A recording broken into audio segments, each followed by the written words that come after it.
യേശുവിൻ്റെ ആ പ്രാർത്ഥനാ ജീവിതത്തെക്കുറിച്ചാണ് നമ്മൾ ചിന്തിക്കാനായി പോകുന്നത്. പ്രാർത്ഥനയ്ക്ക് പകരം പ്രാർത്ഥന മാത്രമേ ഉള്ളൂ. പ്രാർത്ഥിച്ചാൽ അനുഗ്രഹം ഉറപ്പാണ്. പ്രാർത്ഥിച്ചാൽ ദൈവം വാതിൽ തുറക്കും. തുറക്കാത്ത വാതിൽ പ്രാർത്ഥനയുടെ ശക്തി കൊണ്ട് തുറക്കപ്പെടും.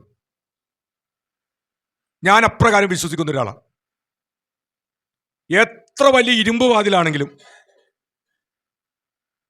ദൈവസന്നിധിയിൽ മുട്ടുകുത്തി വിശ്വാസത്തോടെ പ്രാർത്ഥിക്കുന്ന ഒരു വ്യക്തിയുടെ മുമ്പിൽ ഇരുമ്പ് വാതിലല്ല, അതിനപ്പുറമുള്ള ഒരു വാതിലാണെങ്കിലും തുറക്കപ്പെട്ടിരിക്കും. അതുകൊണ്ട് പ്രാർത്ഥിക്കുവാൻ നമ്മുടെ ജീവിതത്തിൽ കർത്താവ് സഹായിക്കുമാറാകട്ടെ. ഇവിടെ യേശു പ്രാർത്ഥിച്ചു. Jesus prayed early morning. യേശു എപ്പോഴാണ് പ്രാർത്ഥിക്കുന്നത്? ആ വാക്യത്തിൽ എന്താ പറയുന്നത്? അതികാലത്തെ ഇരുട്ടോടെ. വേണമെങ്കിൽ യേശുവിന് ഉറങ്ങായിരുന്നു, സുഖമായിട്ട് ഉറങ്ങാം, ആരും ചോദിക്കാനൊന്നും പോകുന്നില്ല. പക്ഷെ താൻ വന്നിരിക്കുന്നതിൻ്റെ ഉദ്ദേശം എന്താണ്, ലക്ഷ്യം എന്താണ് എന്ന് കർത്താവിന് അറിയായിരുന്നു. ആ ലക്ഷ്യം സാധിതമാകണമെങ്കിൽ പ്രാർത്ഥിച്ചേ പറ്റൂ. പ്രാർത്ഥിക്കാതെ ഒരു കാര്യവും നമുക്ക് നേടിയെടുക്കാൻ പറ്റില്ല. യേശു ദൈവമല്ലേ? യേശു അത് കൽപ്പിച്ച പോരെ, എല്ലാം ശരിയാകില്ലേ? യേശു ഒന്ന് പറഞ്ഞാൽ എല്ലാം നേരെയാകും. അത് നമ്മൾ കണ്ടിട്ടുള്ളതാണ് സുവിശേഷങ്ങളിൽ ഉടനീളം. പക്ഷെ പ്രാർത്ഥിക്കേണ്ടടുത്ത് എന്ത് ചെയ്യണം? പ്രാർത്ഥിച്ചേ പറ്റൂ. ഇവിടെ യേശുവിൻ്റെ പ്രാർത്ഥനാ ജീവിതം നമുക്കൊരു മാതൃകയാണ്. എപ്പോഴാണ് യേശു എഴുന്നേൽക്കുന്നത്? അതികാലത്തെ ഇരുട്ടോടെ യേശു എഴുന്നേറ്റു. ഇന്ന് ഒരു ദുഃഖകരമായ വസ്തുത എന്ന് പറഞ്ഞാൽ, ദൈവദാസന്മാരും ആകട്ടെ ദൈവമക്കളും ആകട്ടെ അതികാലത്തെ എഴുന്നേക്കാൻ പലർക്കും കഴിയുന്നില്ല. ഉറക്കമാണ്. ഇപ്പൊ ചൂടുള്ളൊരു കാലാവസ്ഥയാണ്. അപ്പോൾ ഒന്ന് ഉറക്കമൊക്കെ വന്നു കഴിയുമ്പോൾ ഒരു 12, 1 മണി 2 മണിയൊക്കെ ആവും. പിന്നെ സുഖമായ ഉറക്കം. പിന്നെ വെളുപ്പിന് എവിടെ നിന്ന് എഴുന്നേക്കാനാണ്? ഒന്ന് ചുരുണ്ടുകൂടി കിടക്കാനുള്ളൊരു അവസരം കളയാൻ പറ്റുമോ? അതിന്റെ പരാജയം ദൈവസഭയിലുണ്ട്. പ്രാർത്ഥന കുറഞ്ഞുപോയി, എഴുന്നേക്കാൻ പറ്റുന്നില്ല, ഉണരാൻ പറ്റുന്നില്ല. പ്രാർത്ഥനയെക്കുറിച്ച് നല്ല പ്രസംഗമൊക്കെ നടത്താൻ പറ്റും, പഠിപ്പിക്കാനൊക്കെ പറ്റും. പക്ഷേ പ്രാർത്ഥിക്കുന്നത് ഒരു അധ്വാനമാണ്, ഒരു വലിയൊരു അധ്വാനമാണ്. ശരിക്കൊന്ന് പ്രാർത്ഥിച്ചു നോക്കൂ, നമുക്കതറിയാൻ പറ്റും. 1000, 1500 രൂപ ഒരു കൂലിപ്പണിക്കാരന് കൊടുക്കണമെങ്കിൽ അവൻ രാവിലെ 8 മണി മുതൽ 5 മണി വരെ ജോലി ചെയ്തേ പറ്റൂ. അവൻ വെറുതെ കുത്തിയിരുന്നാ കൊടുക്കോ? അവൻ അധ്വാനിക്കണം. അവൻ അധ്വാനിച്ചില്ലെങ്കിൽ അവനെ കൂടെ അധ്വാനിപ്പിക്കും.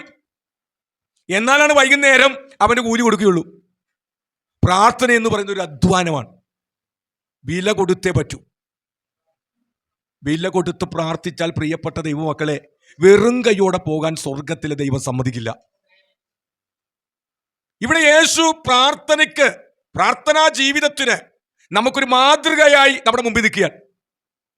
അതികാലത്തെ ഇരുട്ടോടെ എഴുന്നേറ്റ് ഒരു നിർജ്ജന സ്ഥലത്ത് പോയി ദൈവസന്നിധിയിൽ പ്രാർത്ഥിക്കുന്ന യേശുവിനെ നമുക്ക് ഈ വാക്യങ്ങളിൽ കാണാൻ പറ്റും.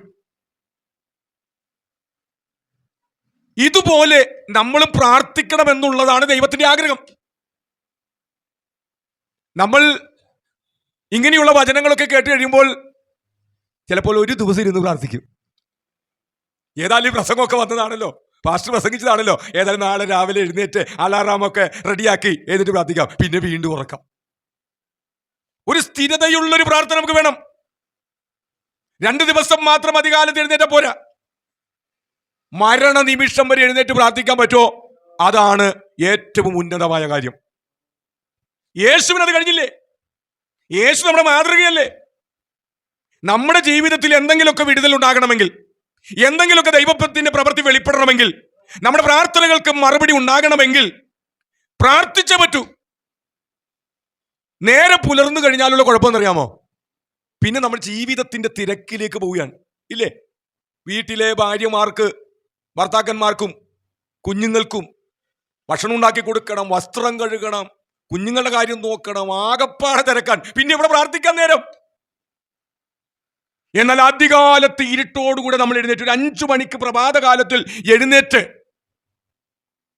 നമ്മൾ പ്രാർത്ഥിക്കുകയാണെങ്കിൽ, ഒരു അരമണിക്കൂർ നേരം എല്ലാ വിഷയങ്ങളും ഓർത്ത് പ്രാർത്ഥിക്കുകയാണെങ്കിൽ, പിന്നീട് ആ പ്രാർത്ഥനയുടെ ശക്തിയോടുകൂടെ, ഉത്സാഹത്തോടുകൂടെ നമ്മുടെ ജോലിയിലേക്ക് നമുക്ക് കയറാം. കാരണം യേശു ക്രിസ്തു തന്റെ ശുശ്രൂഷയുമായിട്ട് നേരെ പുലർന്നു കഴിഞ്ഞാൽ പിന്നെ യേശുവിന് നിൽക്കാൻ നേരമില്ല. പ്രസംഗിക്കാൻ പോണം, ഉപദേശിക്കാൻ പോണം, രോഗികളെ സൗഖ്യമാക്കാൻ പോണം, വീട് വിസിറ്റ് ചെയ്യാൻ പോണം. അന്നൊക്കെ നടന്നാണ് യാത്ര, ഇന്ന് വാഹനങ്ങളുണ്ട്. അപ്പോൾ നേരം പുലർന്നു കഴിഞ്ഞാൽ പിന്നെ പ്രാർത്ഥിക്കാൻ നേരമില്ല.